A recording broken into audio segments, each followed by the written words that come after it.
Jacob and Esau reunite. Genesis 33, 1-20. Jacob lifted up his eyes and saw Esau coming, and with him were 400 men. Fear gripped Jacob's heart, for he still remembered the anger of his brother from years ago. To protect his family, he divided them into groups. First came the handmaids with their children, then Leah and her children, and lastly Rachel with Joseph. Jacob himself went ahead of them all. As he walked toward Esau, he bowed to the ground 7 times, showing humility and respect. But something unexpected happened. Esau ran to meet Jacob. Instead of anger, there was love.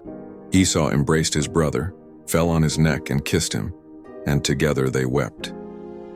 The years of bitterness melted away in that moment of forgiveness. Then Esau looked up and saw the women and children and asked, "Who are these with thee?"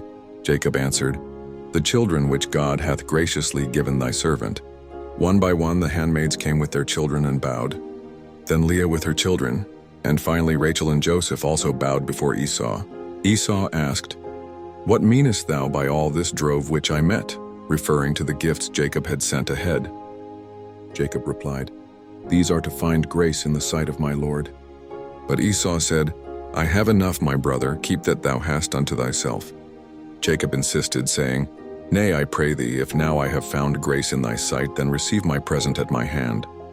For therefore I have seen thy face as though I had seen the face of God, and thou wast pleased with me.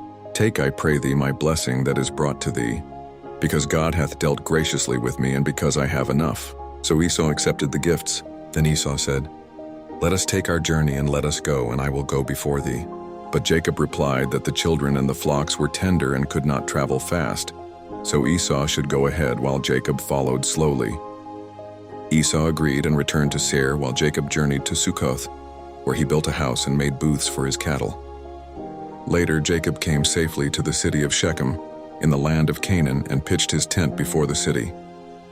He bought a piece of land from the children of Hamor, Shechem's father, for 100 pieces of money. There he built an altar and called it El Elohe Israel, meaning God, the God of Israel. This story teaches humility, forgiveness, and God's faithfulness. Even after years of fear and separation, reconciliation was possible through God's grace.